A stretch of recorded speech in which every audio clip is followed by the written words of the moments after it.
Hey everyone, it's Noelle here from CrossFit Mountain Island. I just got off the phone with one of my clients who is having patellar tendon and knee pain.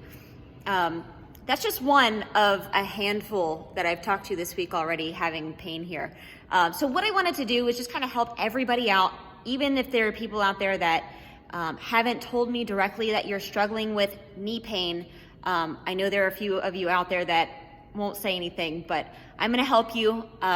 So what I've done is I've come up with a few stretches and strengthening exercises to help you with this pain. But first, I wanna go over why we have this pain.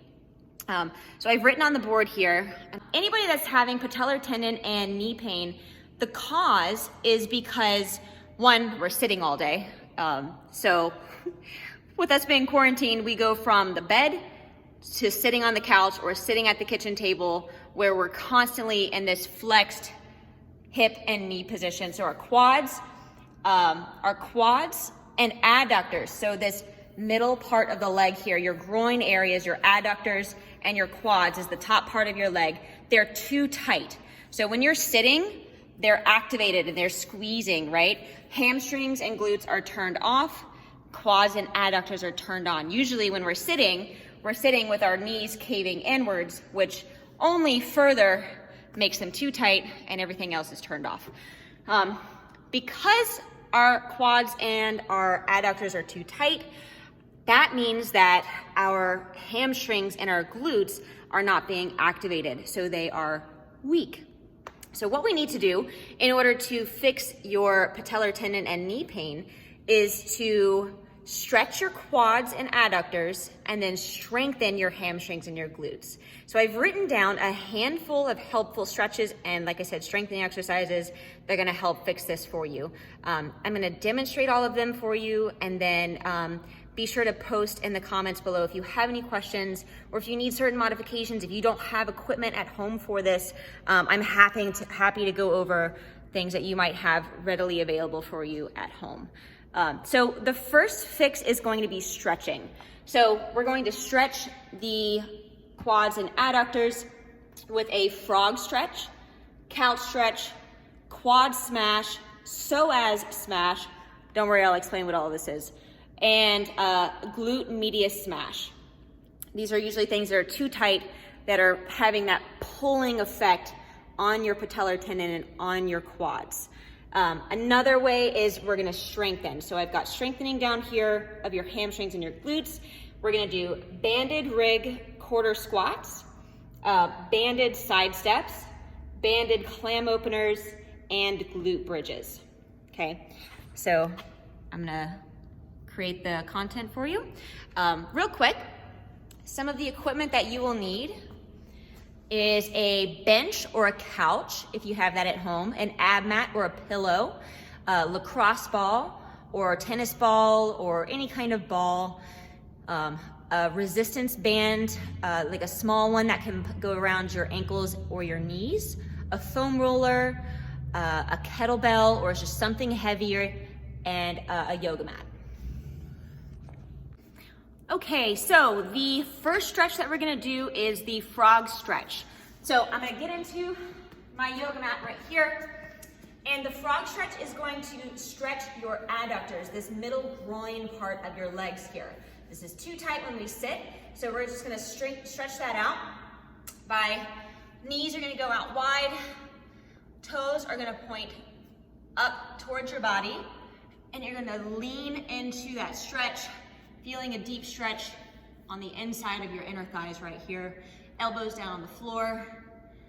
You're gonna sit here for about a minute, and you'll do 4 sets of 1 minute stretch here in frog.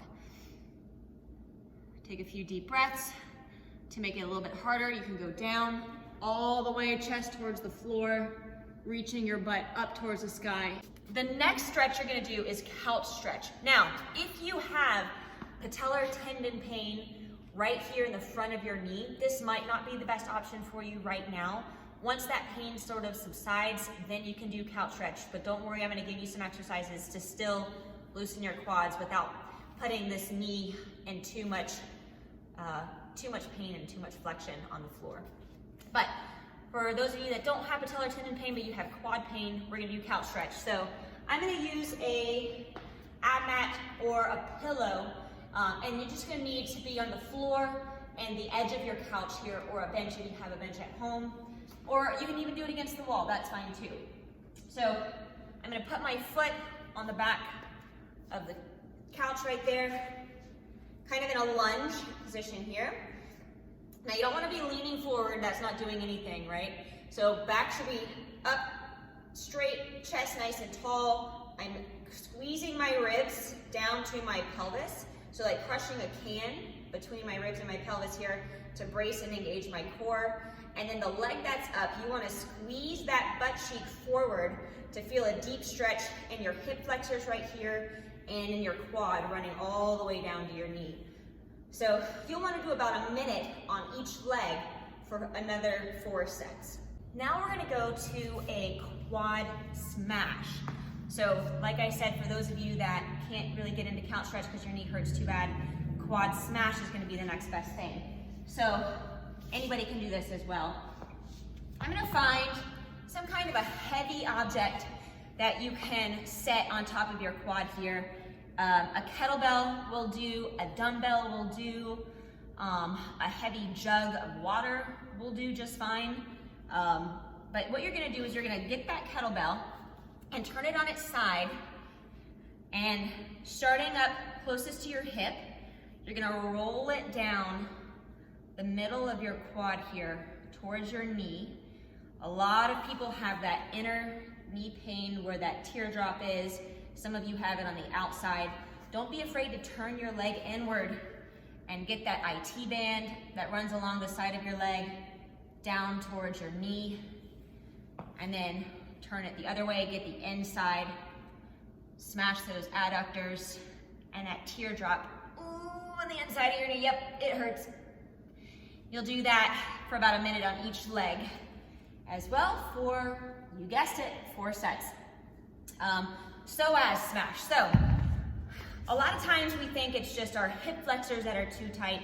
Yes, that's the case. But also, there's this band of tissue that runs from the back of your hip to the front that attaches itself right in here, right in your groin.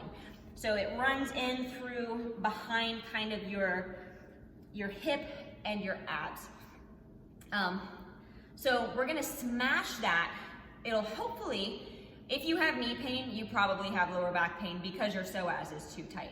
So we're actually gonna get the handle of a kettlebell, or if you have somebody that loves you but also wants to inflict some pain on you, they can use their fingers to dig into your hip. So you'll see real quick, I'll show you from my hip view here. There is my hip bone runs from here down, kind of at an angle. You're gonna set the handle of the kettlebell at an angle right here in that hip that already hurts poking it. So, you're gonna lay on your back. You're gonna set the handle right in, woo, on that psoas at an angle, okay? And if this is enough pressure for you, that's fine. You can actually control the pressure with both hands on the kettlebell, and then you can just let it sit here, okay? To take it up a notch, you can slide that right leg down, keeping it on the floor until that leg is straight. Oh, well, this is really painful. Okay? And then you're gonna take a deep breath in and slide your foot back towards your butt as you exhale. Woo! You'll probably wanna do that 3 to 5 times on each side, but don't be surprised if you don't have any more back pain and your knee feels hella better after that. Glute Medius Smash. A lot of times, like I said, your psoas runs to your back. Well, there's a lot of things that run that can cause pain too, which is your glute med, which is this meaty part right here, and trust me, you will feel it when you find it. You can use a kettlebell here. You can lay it down so that the handle is facing outward. You can get your butt up there. You can have your foot down so that you're almost looking like you're gonna do some glute bridges. And you can let that knee rock to the side and then back up. Side and back up.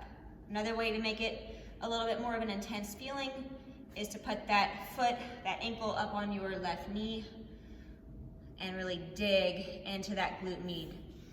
If you don't have a kettlebell, then you have a tennis ball or a lacrosse ball or a baseball. You can use that to dig into that glute med and roll around. Woo! On the side. So it's not quite your full glute, it's up at the top, off to the side a little bit. You'll feel it, trust me. So, oh, I forgot to mention, for your quad smash, if you don't have a kettlebell or something, you can also use a foam roller and lay on top of it and roll your quad on the foam roller as well. That'll work too. Okay, so the strengthening exercises I'm gonna have you guys do are going to help work to activate your hamstrings and your glutes. The first thing we need to do is just do an isometric hold. Isometric hold is gonna make you stronger than, say, doing a contraction where you're coming up, right? Eccentric, going down, isometric hold, and then a contraction going up. So when you see us doing tempo work, you're gonna see certain numbers. All they represent is your eccentric, isometric hold, contraction, and then a rest. You're gonna need a banister, a pole, some kind of like rig thing, and then a resistance band. If you have a long one that is not connected at both ends, you can just tie the ends. And then you're going to loop your band around your pole like this. And you're gonna stick it through the hole, pull it tight like that. It should be about knee height here, okay? So you're gonna step into the band, and it's gonna be right behind your knees, but also above your patella there, okay? You're gonna step back, give yourself some resistance. You're gonna sit back into a quarter squat. So again, the squatting, lead with your hips first, then bend your knees very slightly, and you're gonna push hard against that band, squeezing your butt here. Keep your back nice and straight. Just try to squeeze your shoulder blades together, core nice and tight here. You're gonna hold this for 45 seconds for 4 sets, okay? So pushing against the band, it's gonna activate your hamstrings and your glutes. Think of your knees as on-off switches, okay? So when we squat, our knees go out to the side. Why? Because that turns on our hamstrings and glutes, which are our most powerful muscles in the whole body that you use actually for power, okay? Same thing for deadlifts, right? Feet are actually right under the hips, and you have to start by thinking of screwing your feet into the ground. What that does is it turns your knees out. I'm not moving my feet, just my knees, right? It's a very subtle movement here. But think of your knees caving in, turns off your hamstrings and glutes, knees pointing out, activates your hamstrings and your glutes. So when we do our deadlifts here, right, think turn them on and then go down into our hinge, right? Feet right outside of hip width, screw our knees in, and they drive right over our toes and back up, okay? The other movement I have for you guys are banded side steps. So because our adductors and our quads are overly active, that means that our abductors and our hamstrings and glutes are underactive, so we need to strengthen them. The way that we're gonna do that are with banded side steps. So if you have a small band like this that can fit around your ankles, okay? You're gonna get into kind of like the same kind of stance that you were in with the band here, and you're gonna do banded side steps. Okay, 20 on the left, 20 on the right. Keep your toes facing forward. You'll just step into it, crisscross your bands, pull your elbows into your ribs, and then step to create some resistance that way. So we're gonna do banded clam openers. So the band is gonna go up around your knees. You lay down, kind of like in a side plank position. Elbow's gonna be right under your shoulder. Feet are right on top of each other, knees are stacked on top. And you're just gonna drive that right knee up towards the sky, squeezing your butt. You'll wanna do 4 sets of 15 on each side. Then switch. Other side, same thing. Squeeze. Feel it in your glutes here. Okay. Then glute bridges, you can choose to keep the band around your knees or just toss it to the side. It's okay if you don't have a band, you can throw it off. But you're gonna be laying down here.